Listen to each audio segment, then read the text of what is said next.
Sup, night owls. Tonight we're diving headfirst into a chapter of ancient history that's anything but glamorous. Life as a Roman slave. Spoiler alert, it sucked. I know what you're picturing. Marble columns, silk tunics, grapes on golden platters, and maybe a chill afternoon fanning some toga-wearing aristocrat. Yeah, no. The reality, backbreaking labor, zero rights, and a legal system that considered you somewhere between a tool and livestock. One wrong move, and you weren't just fired. You were crucified. Slavery wasn't rare in Rome. It was normal. 1 in 3 people was enslaved. They cooked, cleaned, taught your kids, built your roads, fought in arenas, and mined silver until their lungs collapsed. You didn't choose this life. You were born into it, captured in war, sold off by family, or unlucky enough to owe the wrong person a favor. Before we drop into the sandals of someone whose entire existence was owned by someone else, go ahead and hit that like button if you enjoy dark corners of history, and don't forget to subscribe for more stories they definitely left out of your high school textbooks. And hey, comment below, would you rather be a gladiator, a house slave, or a miner? No wrong answers, only tragic ones. Now dim the lights, get comfortable, and prepare to find out just how short your life would be in ancient Rome, because this is why you wouldn't last a day as a Roman slave. Chapter 1. Congratulations, you are just property. Let's set the scene. You wake up to the sound of shouting, not alarm clocks, not birds, not the gentle voice of a loving parent, just shouting. And it's not even for you, specifically. It's just the general background noise of an ancient Roman household, where something is always being cleaned, cooked, sharpened, carried, or punished. You try to sit up, but you're already sore, not workout sore, not slept weird sore, more like you hauled amphorae full of wine up a flight of stone steps for 8 hours yesterday and slept on the ground in a room with 17 other people sore. Your back is screaming. Your knees sound like someone shaking a bag of gravel. You don't have a bed. You have a straw mat, and it's not even a full one. Just a worn patch of stuffing that smells like old sweat and maybe goat. There's no pillow. Your blanket is an extra tunic someone died in last year. It still has a hole in the side. Don't ask. You get up anyway. Not because you want to, not because you're done sleeping, but because if you're not moving by the time your master enters the atrium, you're risking a beating, or worse, being sold to a guy who makes his slaves mine sulfur. Barefoot, you splash your face with water from a cracked jug. That's your version of a morning routine. No toothbrush, no deodorant, no coffee, just splash, cough, maybe scrub your armpits with some stale olive oil if you're lucky, and then you report for duty. What kind of slave are you? That depends on your luck and your price tag. Maybe you're a familiar urbana, a household slave. This is the good job, and by good I mean you only face moderate psychological trauma and the occasional slap.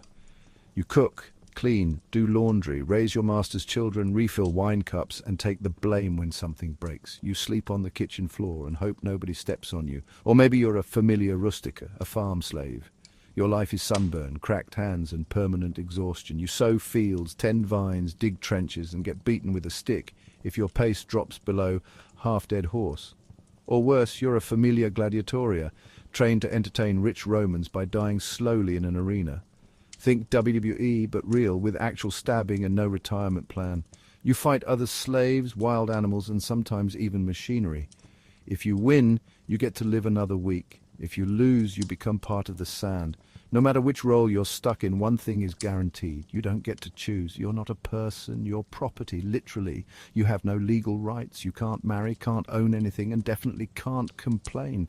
Your master can punish you however he likes, whip you, brand you, starve you, even kill you, no questions asked. Why? Because under Roman law, you're not a human being. You're a tool, and tools don't get days off, so your day begins. Maybe you're assigned to the kitchen today. That means prepping meals you don't get to eat. You chop vegetables, clean fish, pluck feathers, stoke fires, and serve platters to people who won't look you in the eye. You eat scraps, maybe, or the burned edge of a crust someone didn't want. Maybe you're running errands. That means walking miles across cobbled streets in sandals that are basically glorified paper. You carry water, wood, scrolls, wine, gossip, whatever your master thinks is important today. You dodge carts, soldiers, stray dogs, and angry senators yelling at clouds. If you break something, it comes out of your back. Maybe you're child-minding. Roman children are, let's call them, intense. They scream, throw food, hit you with sticks, and repeat their father's worst insults with alarming accuracy. If you can't keep them quiet and well-behaved, you get punished, not them. And don't even think about resting. Slaves who look idle are accused of laziness, which is treated like a crime. So you stay moving. You clean things that aren't dirty, you rearrange fruit bowls, you sweep dust into smaller piles, you never stop, because the second you stop, you're vulnerable. Now let's talk discipline. Roman slavery wasn't just exhausting, it was brutal. If you spill wine on a toga, you're flogged. If you drop a tray, you're slapped, kicked, maybe chained. If your master dies and you're part of his household staff, there's a chance you'll be executed, just to make sure none of you helped poison him. That actually happened. If you try to run away, you're branded. A hot iron across the forehead with an F for fugitivus.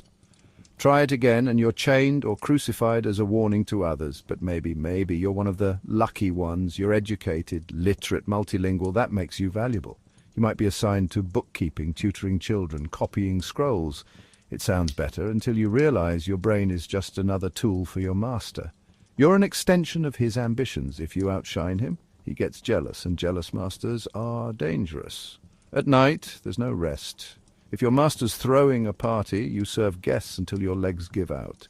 If he's drinking late, you refill his cup, laugh at his jokes, and pray you're invisible. If he's in a bad mood, you might get called into a back room to be beaten for something that happened last week. You're always on edge, always waiting, always afraid. And here's the worst part.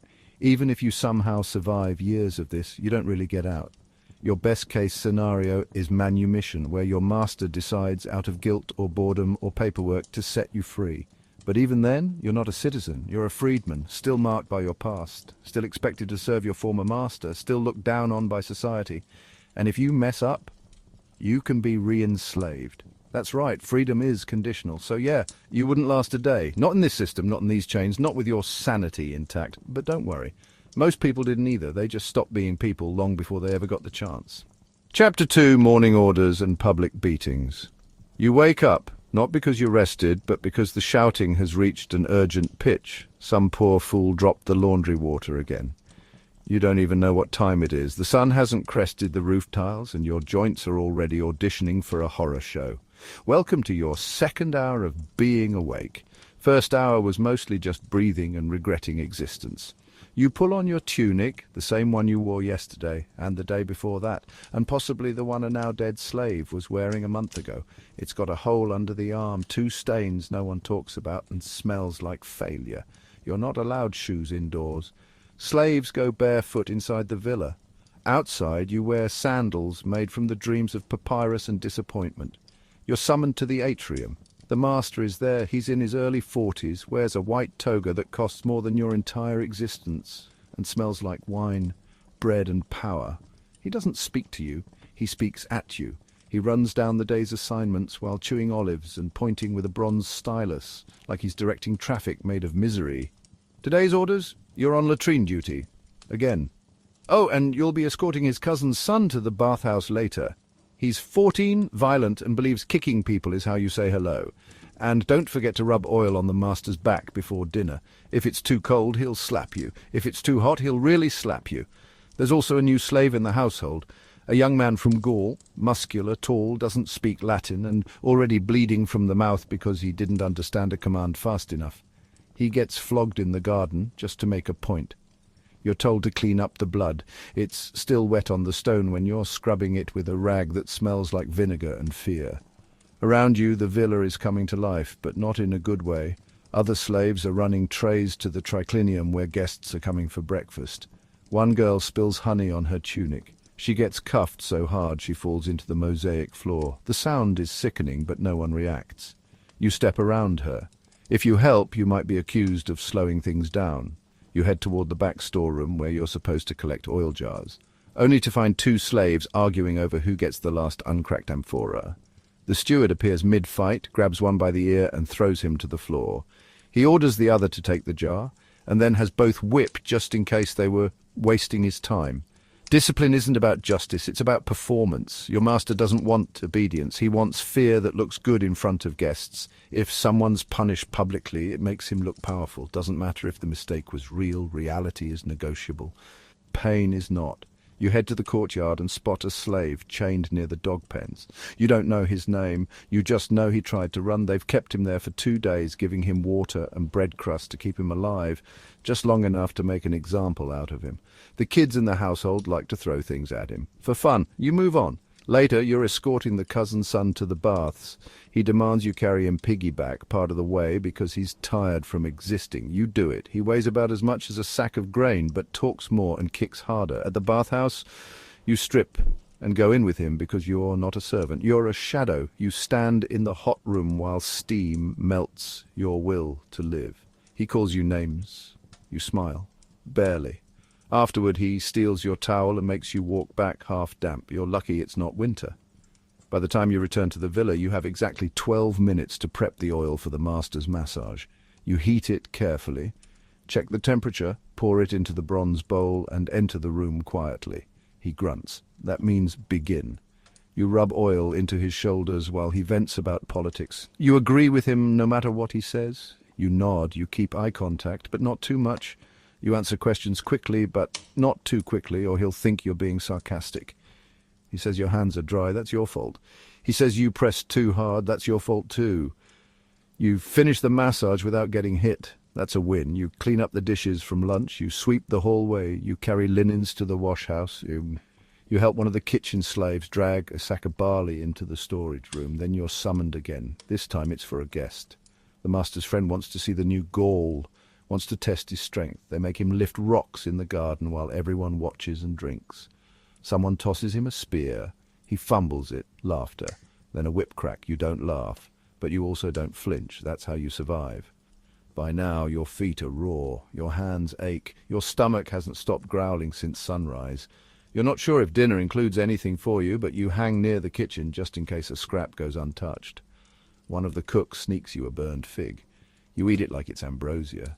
Night falls, but there's no peace. You're on lamp duty. That means checking every room, extinguishing flames, and securing shutters. You tiptoe through the villa like a ghost. In the atrium, someone's still crying. You pretend not to hear. You return to your mat, lie down, close your eyes, and try to forget that you'll wake up tomorrow and do it all again. Because in Rome, if you're a slave, there's no such thing as a new day. There's only survival, and even that isn't guaranteed. Chapter 3. Dinner is served. Badly. Let's talk about food, or whatever passed for food when you were owned by someone else. You wake up hungry, of course you do. You went to sleep hungry. You worked 14 hours on nothing but a half loaf of barley bread and a bowl of lukewarm bean sludge. You dreamed of figs. You woke up to foot cramps and a mouth that tastes like rope. Now it's dawn, and your stomach's already asking questions your master doesn't want to answer. Here's how it works. Roman masters didn't pay their slaves in coin. They paid in calories. Barely. Enough to keep you alive, but not enough to keep you well. You're like a candle they plan to burn from both ends, slowly but without wasting a single drop of wax. Breakfast. If it exists at all, it's coal leftovers from yesterday's lunch, maybe a chunk of hard bread, a few olives with pits. And if the kitchen was feeling generous, a splash of watered-down wine so acidic it could clean a bronze goblet. You eat fast, not because you're in a hurry, but because someone might take it from you. No one's above stealing scraps, not even your friends. You don't talk while eating. You chew with one ear on the door in case someone shouts for you mid-bite. And if they do, you drop the food and go. You don't ask if you can finish it later. You know you can't. Lunch is worse. That's if you're even around to eat it. If you're a field slave, you're lucky to get a hunk of bread and a handful of lentils, cold, unseasoned, and served in a ceramic bowl that was probably used for ash last week. You eat standing up, often while still holding a tool, with flies circling like they've been trained. If you're in the house, it's not much better. Sure, the kitchen smells incredible around midday, roasted meats, honey-glazed dates, wine being reduced into syrupy sauces. But none of that is for you. That's for the master, his friends, his cousin's spoiled teenager. You don't even get to look interested in their food, or you'll get cuffed. No, your lunch is left in a corner of the kitchen, probably dropped on the floor because someone got distracted by a screaming toddler. It's barley porridge, again, thick, grey, and always a little burnt.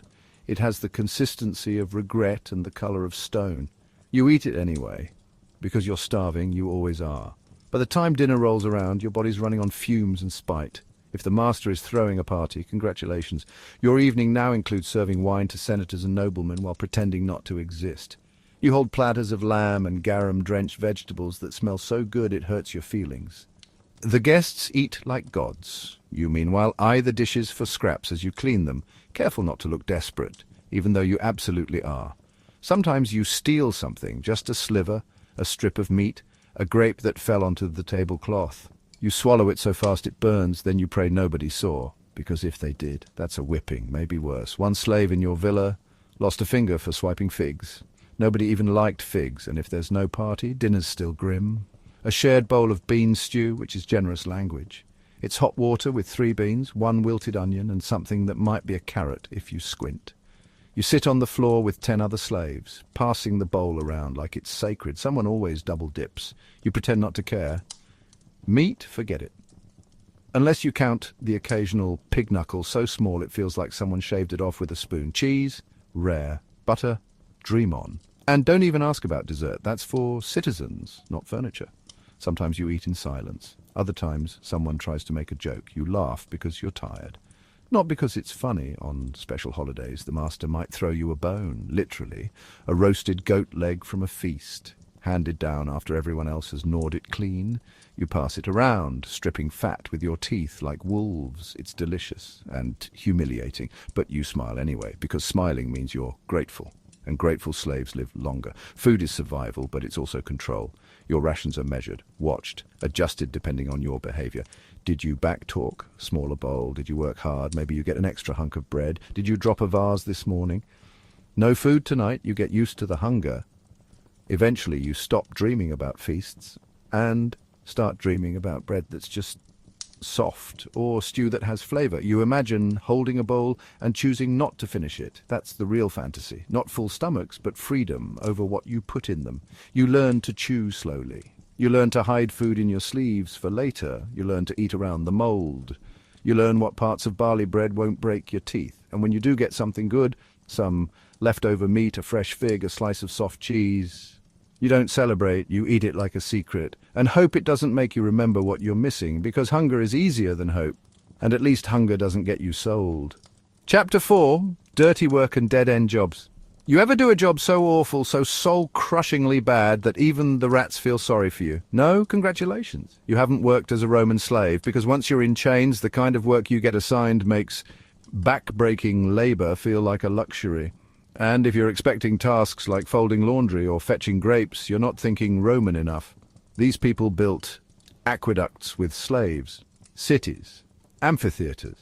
And guess who dug the foundations by hand in the blazing sun with nothing but a bent shovel and some shouting? You. Let's start with sanitation. Roman cities were marvels of engineering, but they were also disgusting. And someone had to clean that up. That someone, probably you. Public latrines were communal. Long stone benches with holes, no privacy, and a water channel running below. Slaves had to clean these things. With what? A bucket, maybe a sponge? Probably their shirt at some point. If you think it smelled bad, imagine living in it 8 hours a day. Some poor guy's job was to fish out the clog in the sewer system. If he didn't die from the smell, the gases sometimes just lit on fire.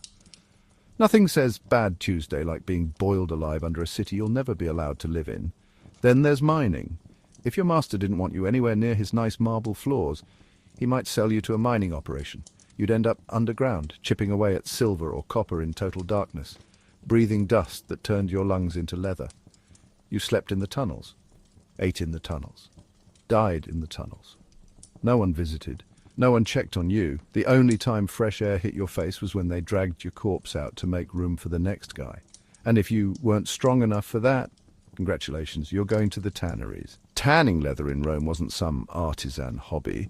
It was a one-way ticket to chemical burns, permanent nose damage, and the kind of smell that gets into your bones. You had to soak animal skins in a solution of water, lime, and urine. Yes, urine for days.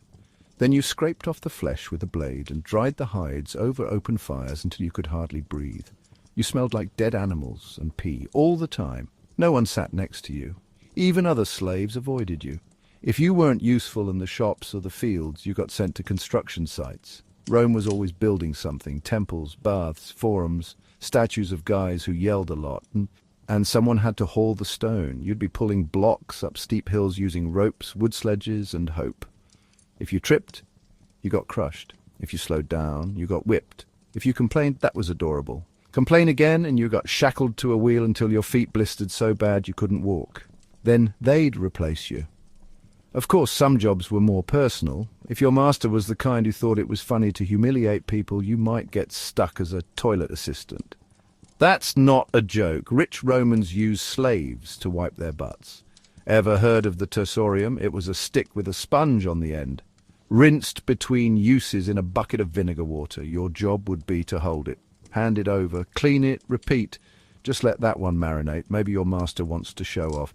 You're trained to stand outside his door looking nice. You get polished, oiled, dressed in something barely covering your shame. Guests walk past you. Sometimes they stare. Sometimes they ask for a demonstration. You don't get to say no, and don't get too comfortable in a steady role. Slaves were sold constantly. One bad week, and your master sells you to a baker who needs a fire stoker. Your job? Feed the flames of a bread oven 12 hours a day in a room hot enough to melt lead. You sweat until your skin shrinks. You drink water by the ladle. Then you pass out. Then you wake up. Then you go again. Sometimes you end up in a textile shop spinning wool or dyeing tunics. The purple dye came from crushed sea snails. Thousands of them. It reeked of decay and salt and disappointment. You'd stain your hands purple permanently. You'd be coughing from fiber dust. And if your thread broke too often, that was a punishment. And yes, there were slaves in the entertainment industry. If you could sing, dance, juggle, or mimic a senator's voice, you might get used for parties. But that didn't make your life easier. You were entertainment on demand, day or night. If you said no or sang the wrong verse or hit a sour note, congratulations, you're back to cleaning the sewer pit. The truth is, Roman slavery didn't waste anything. Not a back, not a brain, not a minute. They used every part of you. And when you broke, they replaced you with someone younger, stronger, cheaper. You didn't get a retirement. You didn't get a raise. The only way out of the worst jobs was luck, bribes, or dying. Usually dying. But hey, at least you weren't working in the mines. Yet. Chapter 5. Private property, public punishment.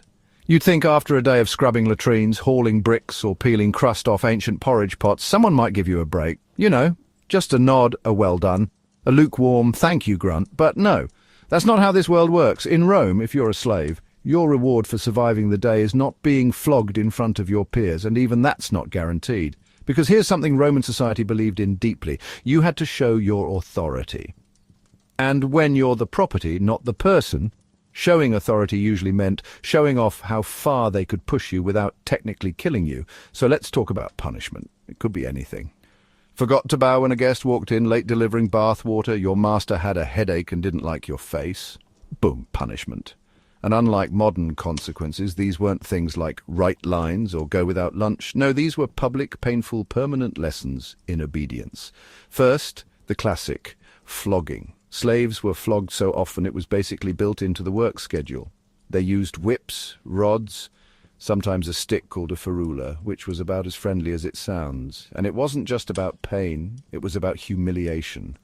You were stripped, tied to a post or kneeling block, and whipped until someone told them to stop. Could be 10 lashes, could be 50, could be until you passed out. No one really counted. If you were lucky, they used a plain leather whip.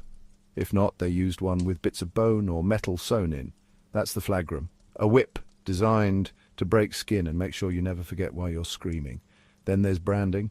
Run away once, you might get away with a beating. Run away twice, you were branded on the forehead, usually with the letters FUG, short for fugitivus, fugitive. Everyone would see it. You couldn't hide it. It marked you for life.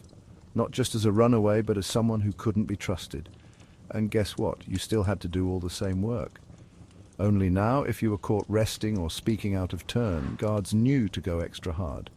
Because clearly, you were already trouble. Other times, punishment wasn't violent, but psychological. Some masters made slaves wear signs around their necks, literally. Metal plaques called tituli with messages like, I stole bread, or I talked back. You had to wear it in public. Walk through the forum with a chain around your neck and a shame medal hanging on your chest. And, if your crime was serious, or you just got unlucky, you could be sent to the ergastulum. Sounds like a fancy bathhouse, right? Wrong. The ergastulum was basically a private prison for slaves. Underground, no sunlight. Shackled at the ankle, you slept in chains, worked in chains, ate slop in chains. Some didn't come out, they just disappeared into the dark and became part of the floor. Public punishment wasn't just for discipline, it was entertainment. Slaves were thrown into gladiator schools as punishment. Not to become famous, not for honor, just as fodder. You'd be sent to the arena with no training and told, survive or don't. We've got plenty more where you came from. There's also crucifixion. Yep, that wasn't just for Jesus. It was a common punishment for slaves, especially those who killed their masters. And here's the fun twist. If a master was killed by anyone, all his household slaves could be executed, just in case one of them helped, or didn't help, or just happened to be nearby.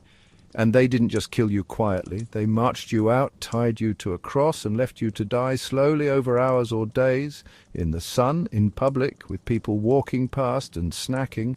And if you think that's excessive, remember, slaves weren't seen as people. Not really, you were a thing. If your master was in a good mood, he might sell you instead of punish you. Maybe to the mines, maybe to a brothel, maybe to some sadistic senator who wanted a new pet project.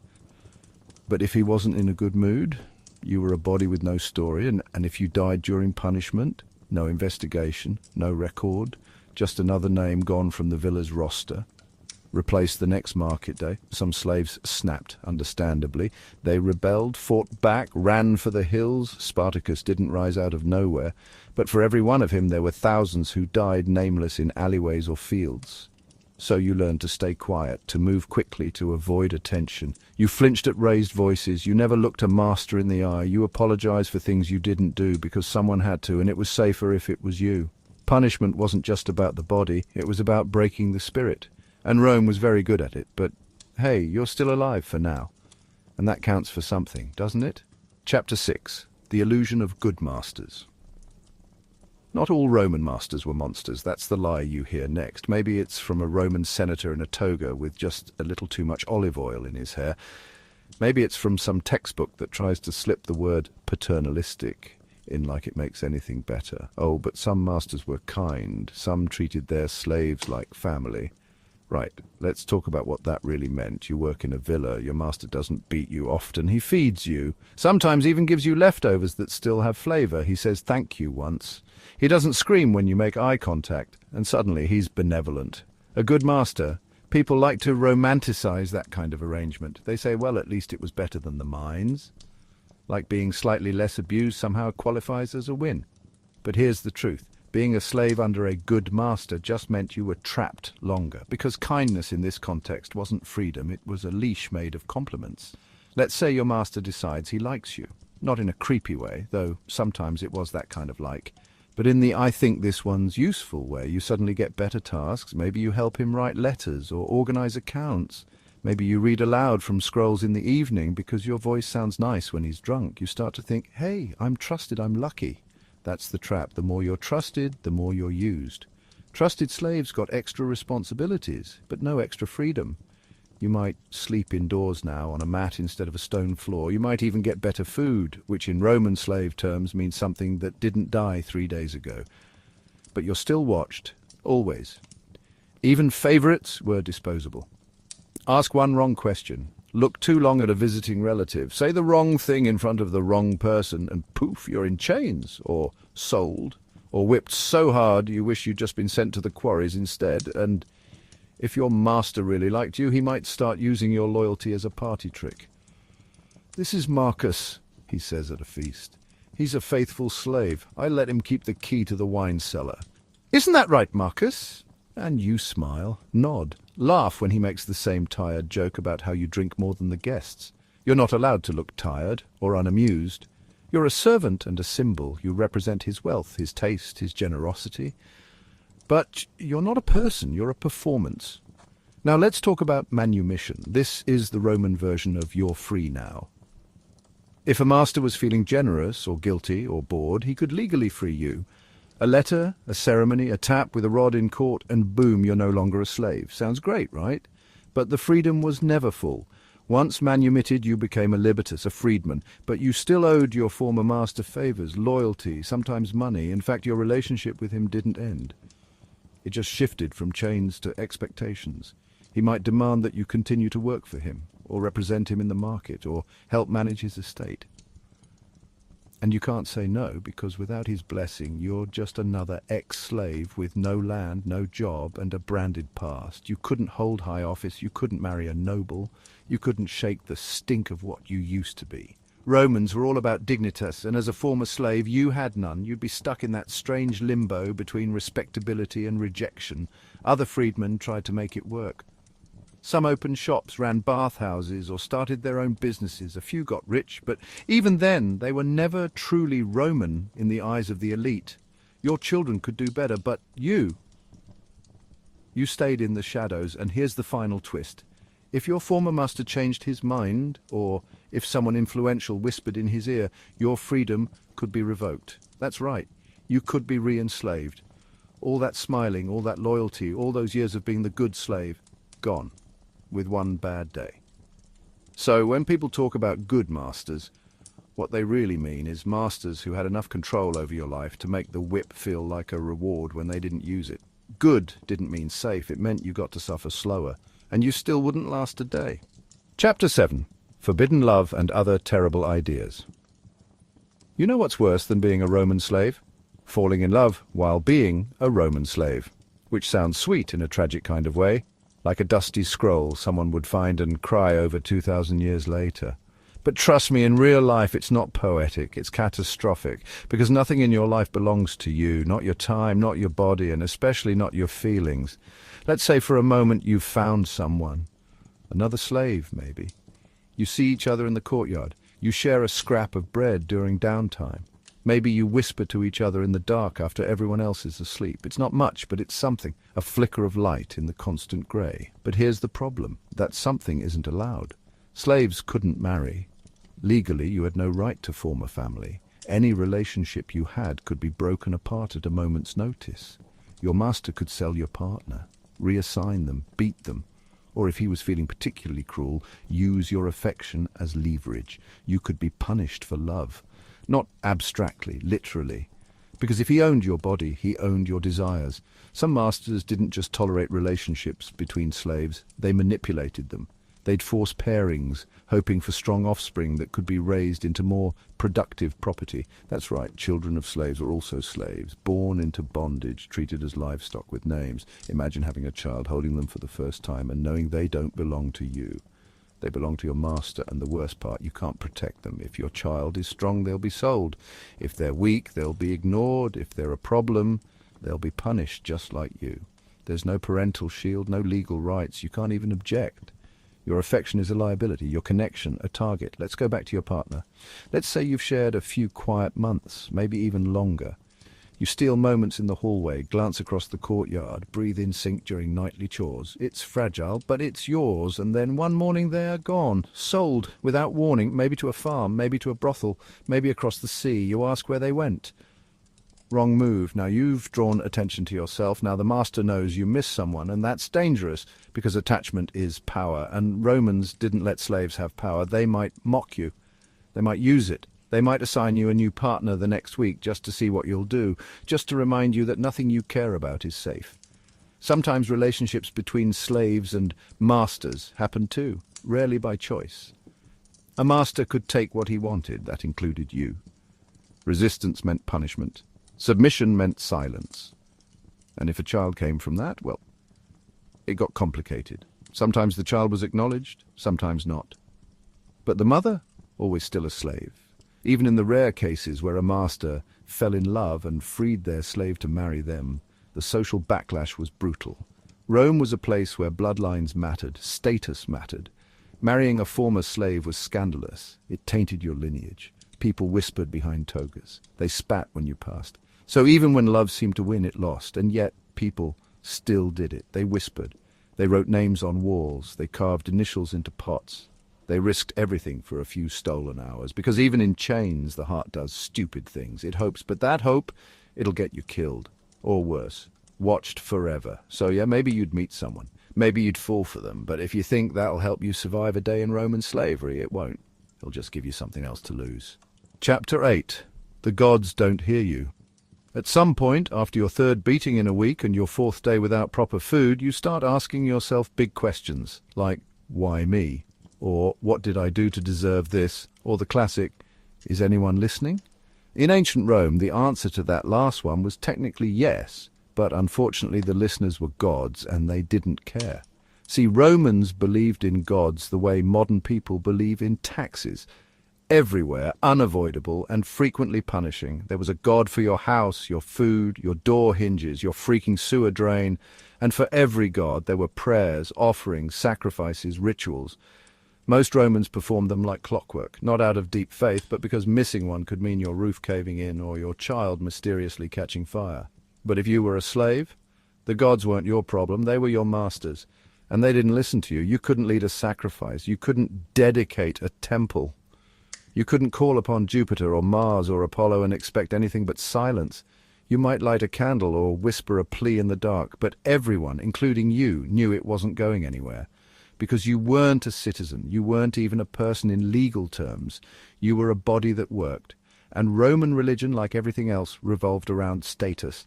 Now, some households let their slaves observe domestic rituals. They'd bring you along when sacrificing a chicken or thanking the household spirits.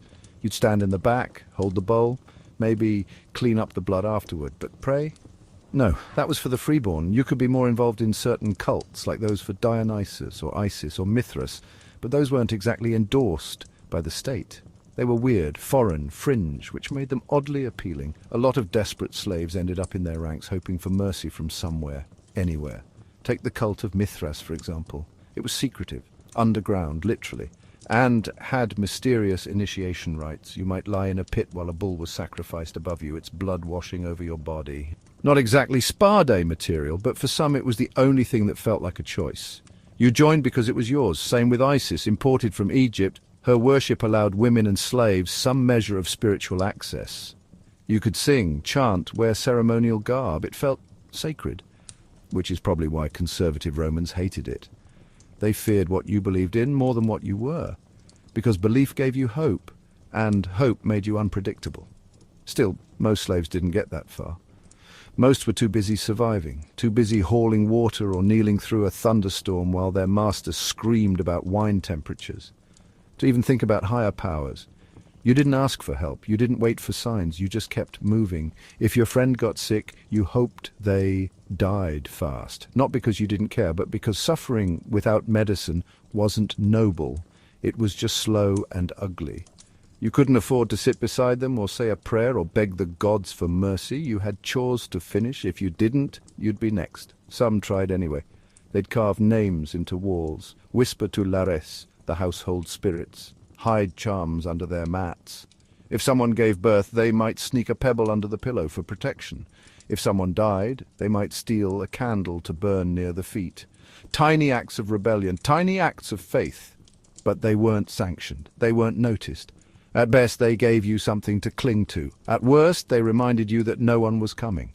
And when you walked through the city, past grand temples with marble columns and golden doors, past priests in togas waving incense, you knew it wasn't for you. The gods didn't hate you, they just didn't see you at all. You could starve under Jupiter's statue and he wouldn't blink. You could bleed beside a shrine to Mars and no one would light a candle, because in Rome salvation wasn't divine, it was social and you weren't part of society. So you stopped looking up, you stopped whispering, you just get back to work. Chapter 9. Run away, get dragged back. At some point, after enough beatings, bad bread and endless labor, you're going to think it. Maybe you're scrubbing vomit off the master's atrium tiles. Maybe you're being spat on by his cousin's brat for folding his toga wrong. Maybe you're lying on your back in the slave quarters, listening to the rain drip through the ceiling while your stomach growls like it's filing a complaint, and you think, what if I just ran? Sounds brave, sounds smart, sounds like freedom. Let's talk about what actually happens when a Roman slave tries to escape. First off, you're not planning an epic break like Spartacus. There's no sword, no chariot, no noble cause. You're not a gladiator with a bone to pick. You're a kitchen porter with a sprained ankle. Your feet are cracked, your sandals are garbage, and the city walls are higher than your hopes. But still, the thought burns in your head. Rome is big, crowded. No one knows everyone. Maybe you could disappear, pretend to be a freedman, find some farm far away where nobody asks questions. So one night you wait until the courtyard is empty. You tuck a crust of bread in your tunic, you whisper goodbye to nobody, and you slip out the side gate past the olive trees down the dark road. At first your heart races, it's exhilarating. Air that doesn't smell like sweat and vinegar, stars, space. You breathe like a person again. You start to dream. Maybe there's a port. Maybe you can board a ship. Maybe you can change your name. Then comes the first problem. You have nowhere to go. No money, no friends, no papers, and everyone is suspicious of someone alone on the road without a name or reason. You try to ask for directions. A farmer eyes you, notices your calloused hands and tattered tunic. He nods politely, then sends his son to town. Within hours, you're spotted, grabbed, beaten. Because here's the thing, the Empire encouraged people to return runaways. There were rewards, bounties. Some towns even had bulletin boards for lost slaves, complete with physical descriptions, names, and offers of silver if returned in usable condition. You were property. And stolen property had value. If caught, you're dragged back, not quietly. You might be paraded in chains or stripped and tied to the back of a cart. Some masters made a spectacle of it. Public punishment, so every other slave got the message. You thought flogging was bad. Try branding. You get the letters FUG seared into your forehead. Fugitivus, runaway. Now every Roman who sees you knows what you did. There's no hiding it. You are a walking warning label. That's if your master lets you live. Some don't, and the law lets them do it. Others aren't as quick to kill, because keeping you alive means showing their dominance over and over. You get chained at night. You work double hours. You eat last, if at all. You're marked, mocked, and left to rot slowly. And what if you get away? What if somehow you vanish into the crowd? You're still not free. Every street guard, every gate officer, every nosy neighbor becomes a threat. You can't speak freely. You don't know the right slang. You can't read signs. You were never taught. You can't ask questions. You'll draw attention. You live in the cracks, and eventually the cracks close. Most runaway slaves didn't find freedom. They found recapture. They found betrayal. They found worse conditions. Because running wasn't rebellion, it was desperation, and desperation gets punished. So the next time your legs start twitching under your tunic and your mind starts wandering toward escape, remember this. Rome doesn't let go of what it owns. You can try to run, but you'll never outrun the Empire. Chapter 10. Entertainment and Exploitation. If you thought being a Roman slave was just about breaking your back in a vineyard or scrubbing vomit out of a senator's sandals, oh no, it gets worse. Because sometimes you weren't just worked to death, you were paraded to death. Welcome to the glamorous, blood-soaked world of Roman entertainment. You've probably heard of gladiators, heroes of the Colosseum, sand-slick warriors who fought lions, men, and sometimes even the occasional chariot-riding lunatic. What you might not know is that most of them were slaves, purchased, branded, trained like animals. Now, if you get picked for this career, it means one of two things. Your master wants to make money off your body, or you've screwed up so badly that they're sending you to die for public amusement. Either way, congratulations. You're now both property and a performance. You're marched to a ludus, a training school that smells like blood, sweat, and resignation. You're thrown into a barracks with other poor souls who look like they've already fought the nightmares you're about to meet. And then it starts. The drilling, the beatings, the diet of barley gruel and cruelty. You train until your limbs forget what rest feels like. But that's the fun version of slave entertainment, because gladiators, they had a chance. A slim, pit-stained, sword-swinging chance. You might not be so lucky. Let's say your master doesn't send you to the arena. Maybe he prefers parties. You're a singer, a dancer, a storyteller. You've got a nice voice or flexible limbs or just the right kind of smile. Great, that makes you valuable, not protected, just valuable. You're expected to perform at dinner, at weddings, for guests you've never met and who definitely don't see you as a person. You might sing while your feet bleed. You might dance while someone pinches you for fun. If you mess up, you're the after-dinner joke, or worse. And here's the dark truth. The more talented you are, the more you're used. Good at impressions, you'll be asked to mimic senators. Good with a flute, play until your lips crack. Good at poetry, recite for people who can't read and still think they're smarter than you. You're entertainment, but not the kind that gets applause. Then there's the cruelty disguised as sport. Some slaves were used in venationes, animal hunts. You're thrown into the arena not as a gladiator but as bait, a warm-up act. They hand you a stick and push you into the pit with a starving leopard. The crowd cheers. You scream. Nobody writes your name down. And we haven't even talked about Nomachia yet. Mock naval battles staged in flooded arenas. Sometimes they use ships. sometimes just rafts. And yes, sometimes they filled those boats with actual slaves and made them fight to the death while elite Romans sipped wine from shaded seats. You weren't just background noise, you were the spectacle. Even in the villa, there were games. Drinking contests where the loser got whipped, role-playing dinner dramas where you dressed up like a Greek god and stood still for hours. You were a moving statue, a talking prop, a living decoration. There was no boundary. You might be called on to recite Cicero one minute, then clean up dog vomit the next. Some masters thought it was hilarious to test your loyalty during entertainment. They'd ask you to confess secrets in front of the guests, or beg, or fight another slave just to see who broke first, like you were chess pieces or toys, because in Rome, entertainment was power, and slaves were the easiest way to show it off. But don't think being boring was any safer. If you weren't entertaining enough, you got replaced or punished or sold to someone with different tastes. You didn't get a career change. You got repurposed like a sponge or a wheelbarrow. No applause, no encore, just more chains.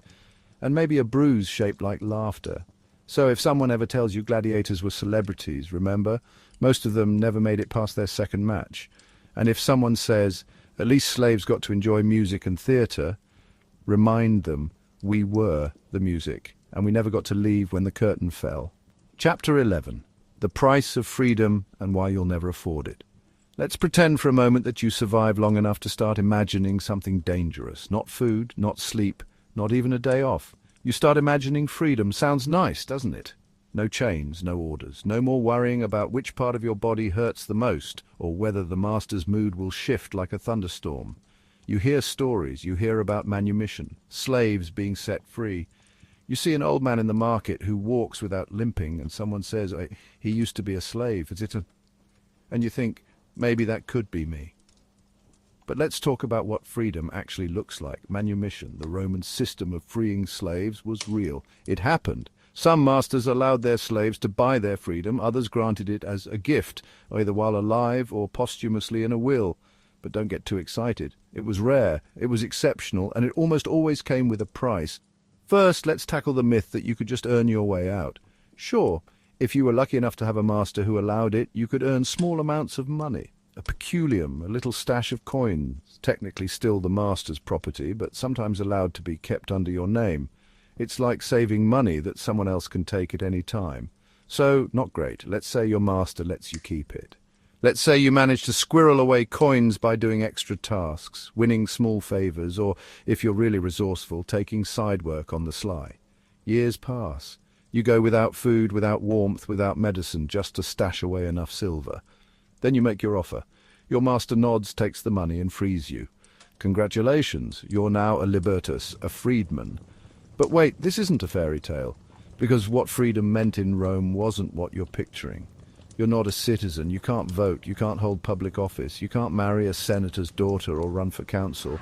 You still owe patronage to your former master, who is now your legal patron. That means loyalty, that means favors, that means you still show up when summoned, still defer to him in public, still carry his shopping bags if he asks. Your name changes too. You take your former master's name as your own. You are a living reminder of his generosity, a walking advertisement for his moral superiority. When people see you, they say, look what a fine man he must be to have freed someone like that. And sure, maybe you've gained some privileges. You can legally marry now, own property, run a small business. You can even buy your own slaves if you want, which is a weird twist of irony that deserves its own chapter. But don't think society forgets. You wear your status like a scar. Everyone knows you were once owned. Everyone treats you like an exception, not an equal. You speak too politely, you dress too neatly, you're either groveling or arrogant, never just normal. And heaven help you if you fall behind, because being a freedman doesn't mean you're safe. Miss a payment, fail your patron, cross the wrong person, they can strip it all away. Re-enslavement, that's right, they can put you back in chains, maybe not officially, but they can find a way. So, accuse you of a crime, claim you violated the terms, take you to court where the judges all look like your old master's drinking buddies. Next thing you know, you're back in a tunic, head shaved, waiting for orders. And if you think that's the worst that could happen, remember, this is Rome. It always gets worse. Some masters promised freedom in their wills. Sounds noble, right? Wrong. Because that promise was only honored if the heirs decided to follow through. And guess what? Most heirs didn't want to give up free labor or the gold you'd saved, or the satisfaction of keeping you where you belonged. So the will gets lost, the paperwork misfiled, and you stay exactly where you are, still hoping, still begging, still dreaming about a version of freedom that keeps slipping through your fingers like cheap sand. And even when you get it, you're not free. Not from your name, not from your scars, not from the memory of every order, every insult, every time someone reminded you that your body was never really yours. That's the price of freedom in ancient Rome. And you couldn't afford it. Chapter 12. The last long day. You're not even sure how many days it's been. The sun rises and sets, the bread is stale or gone, the chores pile up, and your body aches in places you didn't know had muscles. There's no weekend, no holiday. No one tapping you on the shoulder to say, "All right, good work, clock out." The day starts like every other, but something's different. Maybe it's the quiet. Maybe it's the way the villa smells, damp straw and nervous sweat. Maybe it's just the look on the steward's face when he reads out the day's assignments, like he's reading your name for the last time. Today you're not scrubbing floors or carrying water or polishing bronze. You're being moved. There's no explanation, just a short nod and a leather-bound tag tied to your wrist with your name and a number. You're being sold again, and here's the thing. You don't panic, you don't cry, you don't even ask where you're going. You've learned better than that. You just pack your blanket, kiss the wall you sleep against, and walk out like your feet belong to someone else.